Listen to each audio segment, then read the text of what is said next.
우리 하나님 말씀, 우리 이사야서 말씀입니다. 이사야 7장 10절에서 17절까지 말씀 제가 봉독해 올립니다. 여호와께서 또 아하스에게 말씀하여 이르시되 너는 내 하나님 여호와께 한 징조를 구하되 깊은 데에서든지 높은 데에서든지 구하라 하시니 아하스가 이르되 나는 구하지 아니하겠나이다. 나는 여호와를 시험하지 아니하겠나이다 한지라. 이사야가 이르되 다윗의 집이여 원하건대 들을지어다. 너희가 사람을 괴롭히고서 그것을 작은 일로 여겨 또 나의 하나님을 괴롭히려 하느냐. 그러므로 주께서 친히 징조를 너희에게 주실 것이라. 보라, 처녀가 잉태하여 아들을 낳을 것이요 그의 이름을 임마누엘이라 하리라. 그가 악을 버리며 선을 택한 줄 알 때가 되면 엉긴 젖과 꿀을 먹을 것이라. 대저 이 아이가 악을 버리며 선을 택할 줄 알기 전에 내가 미워하는 두 왕의 땅이 황폐하게 되리라. 여호와께서 에브라임이 유다를 떠날 때부터 당하여 보지 못한 날을 너와 내 백성과 내 아버지의 집에 임하게 하시리니 곧 아수르의 왕이 오는 날이라. 아멘. 오늘 말씀을 통해서 징조라는 제목으로 함께 말씀을 저희가 보려고 합니다. 우리가 이렇게 살아가면서 어떤 하나의 말씀, 하나님이 주신, 분명히 하나님 주신 말씀이고 하나님의 말씀입니다. 그런데 그 하나에 너무 우리가 매이다 보니까 하나님이 전체적으로 주시고자 하시는 하나님의 마음을 이해하지 못하고 오해하는 경우가 우리가 생기게 돼요. 그러니까 하나님이 분명히 말씀하신 것인데 그 말씀하신 것이 달라진다는 건 아니에요. 그런데 그 말씀하신 것의 본질, 이것을 알지 못하게 될 때 우리는 그 넓고 깊고도 넓은 하나님의 뜻을 헤아리지 못하기 때문에 편협되고 그리고 조악한 그런 신앙의 모습을 가지게 될 때가 많아요. 그것은 결국 우리의 신앙에 커다란 손해가 되는 거죠. 아하스는 북유다의 왕입니다. 당시에. 그런데 북이스라엘과 지금으로 말하면 이제 아람 지역이죠. 우리가 시리아라고 할 수 있는 이 아람 북이스라엘과 시리아가 연합을 맺어요. 그래서 이들이 이제 남유다를 치려고 하는 거예요. 아하스는 굉장히 불안한 거예요. 왜냐하면 북이스라엘에다가 그리고 시리아가 연합을 해서 자기를 치려고 할 때 너무나 불안하니까 아수르를 의지할까, 애굽을 의지할까, 이 어느 게 의지하는 게 나을까, 이렇게 이제 어떻게 보면 주변의 강국들을 의지하려고 하는 게 국제 정세에 너무 당연한 거예요. 그런데 하나님 이사야를 통해서 말씀하시는 것이 무엇이냐면 그렇게 하지 마라 라고 이야기를 하는데 아하스가 그런 하나님의 말씀과 그런 것에 하나님의 약속, 말씀 이런 거에 크게 힘을 얻지 못해요. 그래서 하나님이 오늘 이렇게 말씀하시는 거예요. 10절에 여호와께서 또 아하스에게 말씀하여 이르시되 너는 내 하나님 여호와께 한 징조를 구해라. 이렇게 이야기합니다. 그러니까 하나님이 징조를 주시겠다는 거예요. 왜냐하면 아하스의 믿음이 사실은 굉장한 믿음인 것 같은데 그렇지가 않거든요. 그러니까 믿음이 있는 것 같은데 믿음이 사실은 그렇게 크지 않는 아하스의 믿음을 하나님께서 아신 거예요. 오늘 본문이 이 10절부터 시작되는데 사실은 이 7장 9절의 말씀이 아하스의 믿음을 대변해주고 있어요. 그러니까 이사야서 7장 9절 하반절에 보시면 이렇게 말씀합니다. 제가 잠깐 봉독해 볼게요. 너희가 굳게 믿지 아니하면 너희는 굳게 서지 못하리라. 이 말씀이 우리가 9절에 나와요. 제가 본문은 10절부터 택했지만 너희가 굳게 믿지 아니하면 너희가 굳게 서지 못하리라. 이건 이 시대에도 그대로 통용되는 이야기예요.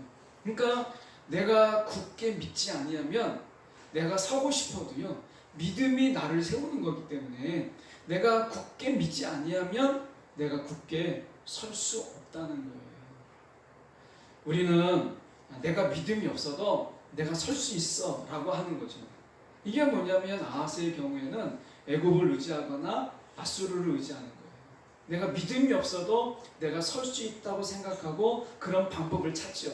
그런데 하나님 안에서는요, 이게 다 무익해요. 그걸 아하스를 통해서 하나님의 본을 보여주고 계시는 거예요. 자, 우리가 아하스 넘어가기 전에 우리가 점검해야 될 부분이 있어요. 믿음으로 굳게 서지 아니하면 여러분, 우리가 굳게 서지 못하리라. 이건 결론이에요. 아하스를 향한 하나님의 결론이고, 이 결론을 먼저 앞으로 빼고 그 다음에 아하스를 이야기를 하고 있어요. 하나님께서. 자, 여러분, 결론을 우리가 먼저 잘 붙잡아야 돼요.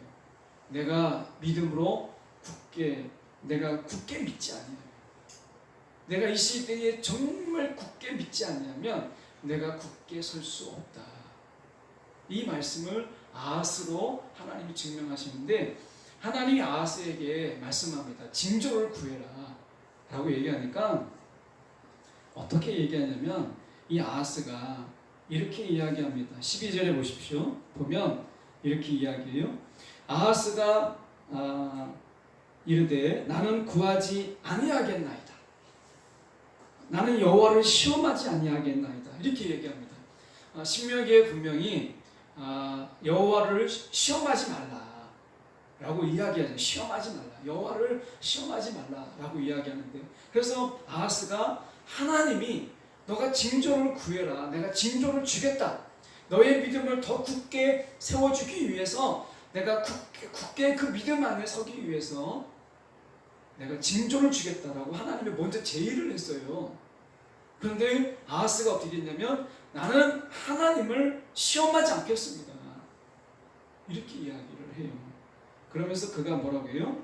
내가 여호와를 시험하지 아니하겠나이다 라고 이야기합니다. 아하스가 굉장한 믿음이 있는 것처럼 보이잖아요. 그런데 신명기에서 말씀하고 있는 이 모세의 이 설교 중에 하나님을 시험하지 말라라고 하는 이 시험이라는 이 말은 이렇게 하나님을 뭔가 떠보고 이렇게 말하는 게 아니라, 거기서 시험하라고 하는 것은, 시험하지 말라는 것은 하나님을 의지하지 못함이 되지 말라는 거예요. 그러니까 하나님을 의지하지 못하는 게 시험이에요. 우리가 기도원이 양털을 놓고 비가 여기에, 이슬이 여기에, 또 반대로 여기에, 이렇게 우리가 하나님을 시험하잖아요. 그런데 그것을 하나님을 자꾸 시험한 것이라고 이야기를 하잖아요. 근데 하나님은 기도원의 요구대로 그대로 해주세요. 그러면 기도원에게 그대로 요구하신 대로 하셨던 하나님이 신명기에서 모세를 통해서 왜 시험하지 말라고 이야기했을까? 자, 기도원은 그 양털의 시험을 통해서 무엇을 얻고자 했던 거죠? 자신의 믿음 없는 가운데 자신이 하나님을 의지하고 하나님을 믿고자 했어요. 이것은 하나님이 말씀하신 신명기에서 말하고 있는 하나님을 시험하지 말라라는 말의 뜻이 아니라는 거예요. 모세는 무엇을 이야기하고 있냐면, 내가 하나님을 신뢰할 수 없는 거예요. 내가 하나님이 무엇인가를 다 보여줘도 나는 하나님을 신뢰할 수 없습니다. 나는 하나님을 의지할 수 없습니다. 이게 시험이에요.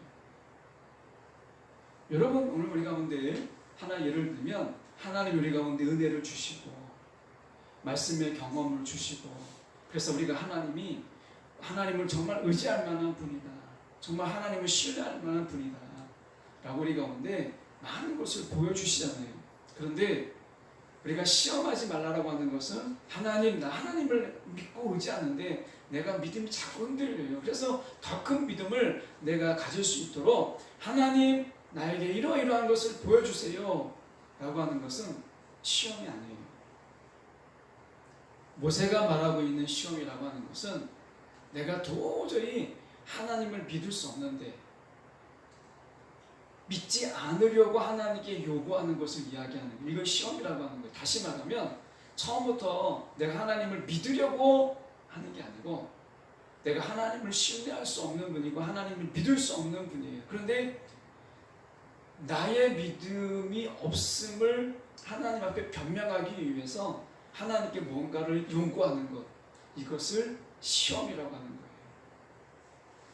이렇게 이야기할 수 있죠. 우리가 분명히 내가 이것을 요구해도 하나님은 들어주시지 않을 거예요. 그래서 하나님을 시험하는 자들은요, 믿음이 없이 하나님을 시험하는 자들은 하나님이 들어줄 수 없는 것들을 요구해요. 하나님이 내가 이렇게 요구하면 하나님은 분명히 이것을 들어주지 않을 거야. 이것을 통해서 내 핑계를 댈 수 있죠. 하나님이 그것을 들어주지 않았기 때문에 난 하나님을 믿을 수 없어요 라고 이야기하는 거예요. 이 시험을 이야기하는 거예요. 그런데 하나님은 지금 아하스에게 어떤 이야기를 해요? 내가 이렇게 이야기하고 이렇게 말씀을 하고 약속을 주었음에도 불구하고 너가 믿음이 없는 것을 내가 알기 때문에, 너 연약한 믿음을 알기 때문에 징조를 구해라 라고 이야기하는 거죠. 그런데 아하스가 굉장히 경건한 척해요. 하나님께 하나님을 내가 시험하지 못하겠습니다. 그렇게 이야기하죠. 내가 징조를 구하지 않겠습니다 라고 이야기를 해요. 여러분, 우리가 지금은요, 하나님의 징조를 구할 때예요. 여러분, 믿음이 약하십니까? 여기서 믿음이 우리가 정말 크고 강한 믿음을 가진 자가 몇이나 있어요. 여러분, 우리가 믿음 없음, 우리가 다 믿음이 없잖아요. 아까 우리 찬양 속에서도 우리 연약합니다, 우리 실수합니다, 다 이야기하잖아요. 여러분, 그럴 때 하나님이 먼저 제의하십니다. 징조를 구하라. 내가 너희에게 징조를 베풀겠다.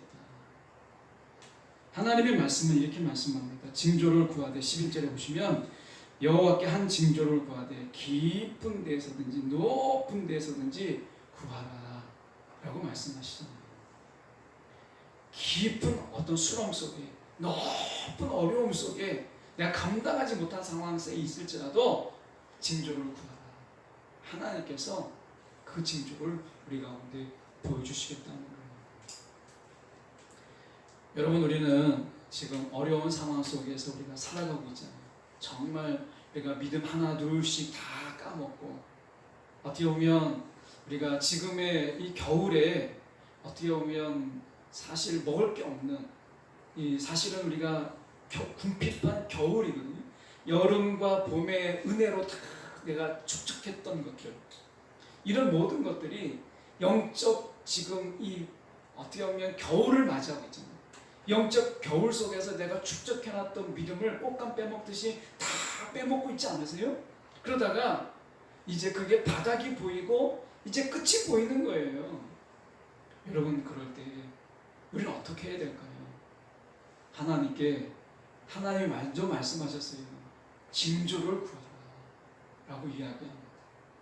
여러분, 하나님 앞에서 내가 믿음이 굉장한 것처럼, 내가 굉장히 경건한 것처럼, 내가 정말 하나님 앞에 믿음이 있는 것처럼 이렇게 할 필요가 없어요. 하나님이 적어도 징조를 너가 구하라 라고 이야기할 때는 아하스의 믿음 없음을 보고, 아하스의 믿음 없기 때문에, 믿음 없음을 아셨기 때문에 징조를 구하라고 말씀하신 거죠. 왜 말씀하셨겠어요? 하나님이 우리 가운데 은혜를 구하라 라고 얘기하면 내가 은혜가 바닥에 나고요.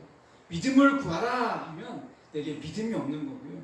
징조를 구하라 그러면 내 안에서 약속의 말씀이 희미해진 거예요. 하나님의 말씀에 의지함이 약해진 거예요. 하나님이 아시기 때문에 구하라고 하는 거예요. 아하스에게 그가 경건한 척하지 않아도 하나님은 그의 믿음 없음을, 약속을 의지하지 못하는, 하나님을 의지하지 못하는 그의 모습을 알았던 거죠. 애굽을 의지할까, 아수를 의지할까, 계산기 두들기고 있는 아하스를 하나님이 아신 거예요. 하나님을 의지하고 있지 못함을 그가 알았던 거죠. 그래서 하나님이 징조를 구하라고 한 것입니다. 근데 그가 거절을 해요. 근데 거절을 하는데 하나님이 그래도 그에게 징조를 주어요. 이 의미가 두 가지 징조를 주는데요. 이 징조를 주는 의미가 무엇인 줄 아십니까? 징조를 거절하는 자, 하나님이 주시겠다고 하는 징조를 거절하는 자에게 하나님이 그 징조대로 함께 있음을 보여주시는 거예요. 자, 두 가지 징조를 하나님이 보여주시죠. 첫 번째, 우리 가운데 13절에 보시면 이렇게 이야기합니다. 이사야가 이르되 다윗의 집이여 원하건대 들을지어다. 그러면서 이사야를 통해서 하나님께서 두 가지를 하나님이 징조를 베풀죠. 첫 번째 14절에 보시면 주께서 친히 징조를 너에게 주실 것이라. 첫 번째 징조가 무엇이냐면 보라 처녀가 잉태하여 아들을 낳을 것이요 그의 이름은 임마누엘이라 하리라. 자, 첫 번째 징조가 무엇이냐면 여기서 처녀가 잉태하여 아들을 낳을 것이다 라고 하는 부분은 사실은 이 아하스 때는 이루어지지 않죠. 그러나 아하스 때 주목해야 될 것은 뭐냐면 우리가 계시라고 하는 것은 계시의 점진성이라는 게 있어요.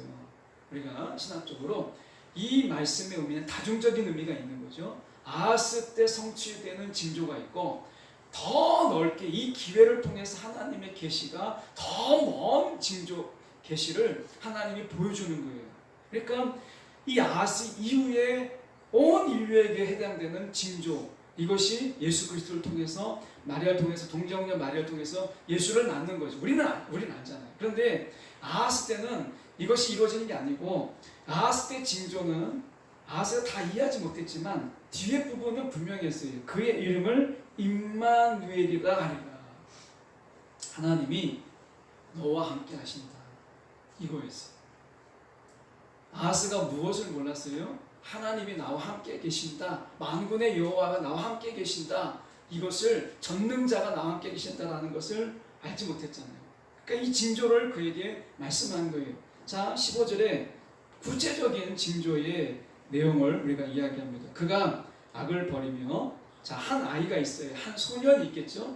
아하스 때 한 주목했던 소년이 누구인지 모르지만, 그러나 아하스 때 한 징조로서 보이는 한 소년이 있었을 거라고 보여져요. 근데 그가 악을 버리며 선을 택할 줄 알 때가 되면, 이때가 보통 대략 12살입니다.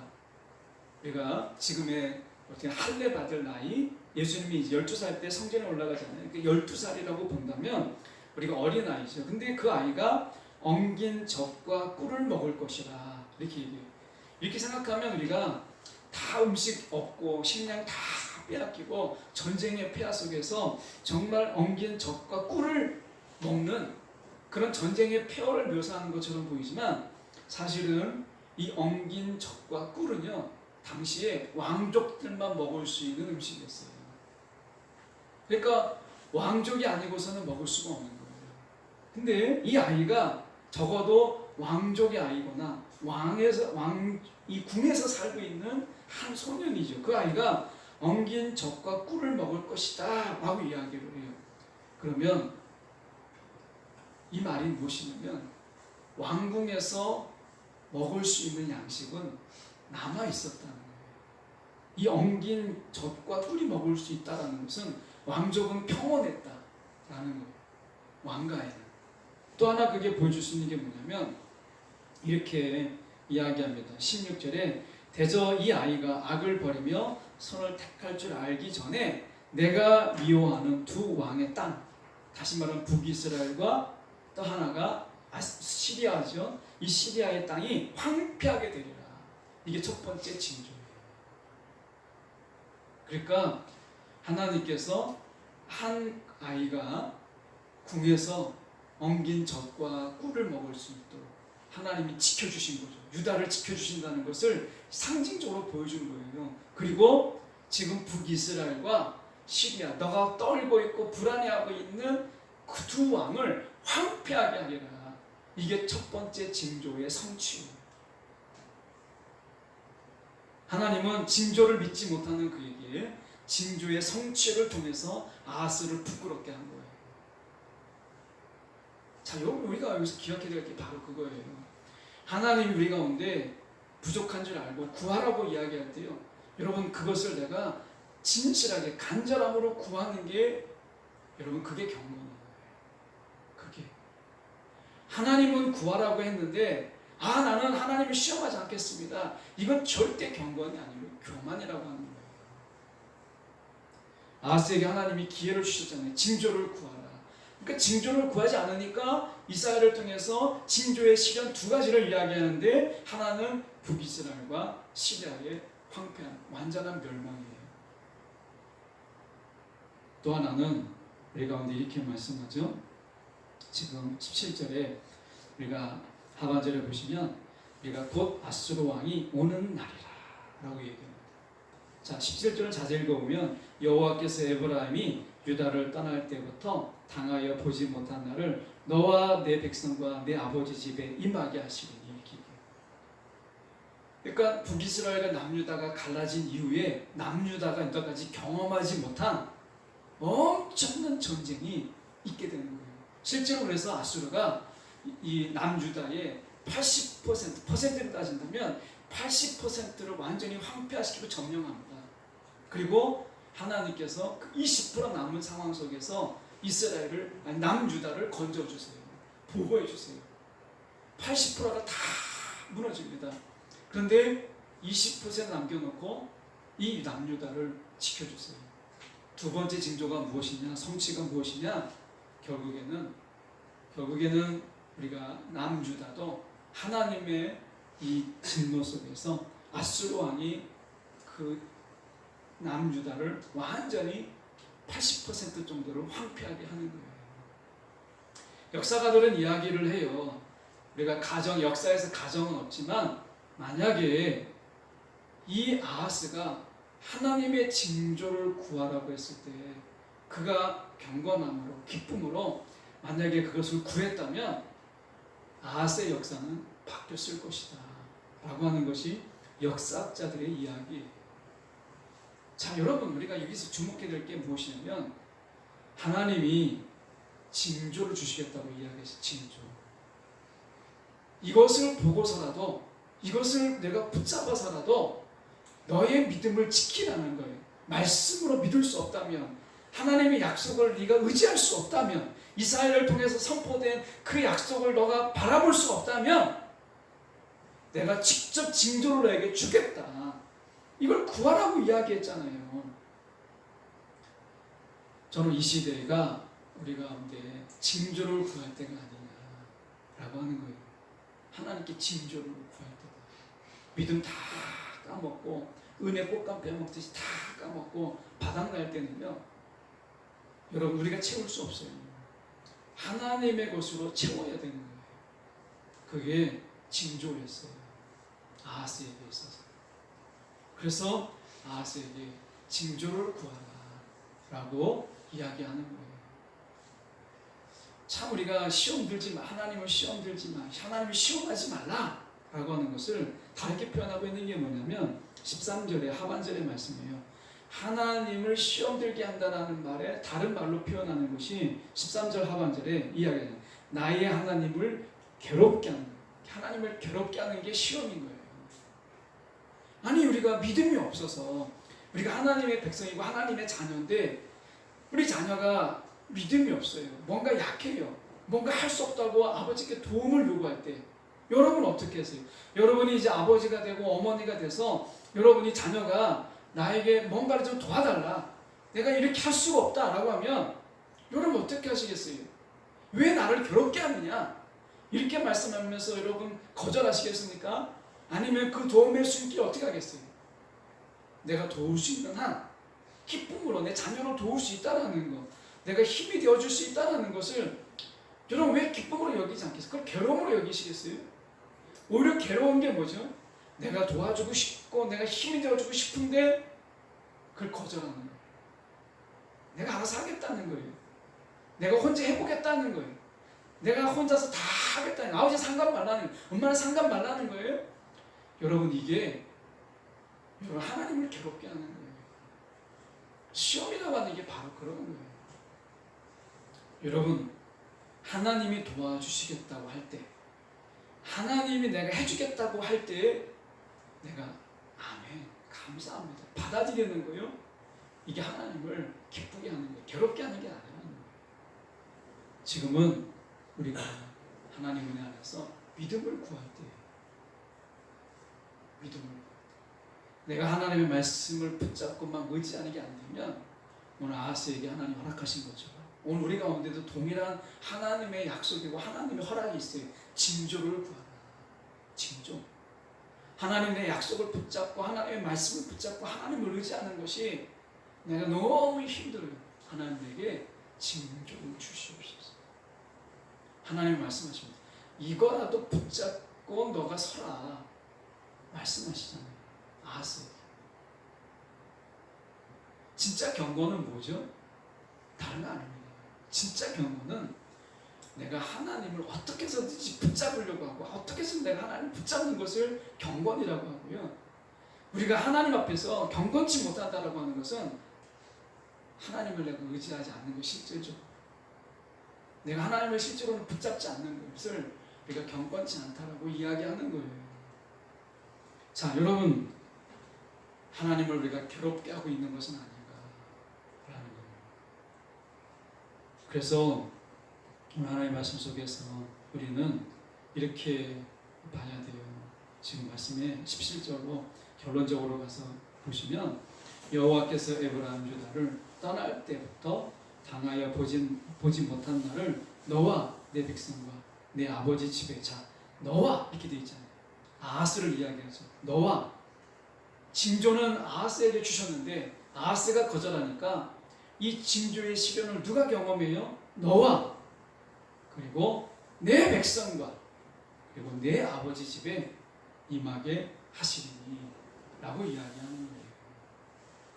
오늘 하나님이 우리 가운데 징조를 주시려고 할 때 내가 거절하는 것 그 하나는 나뿐만 아니라 내 가정과 내 교회와 그리고 내 백성 여러분 다 이 징조의 시련을 아픔을 경험하는 거예요.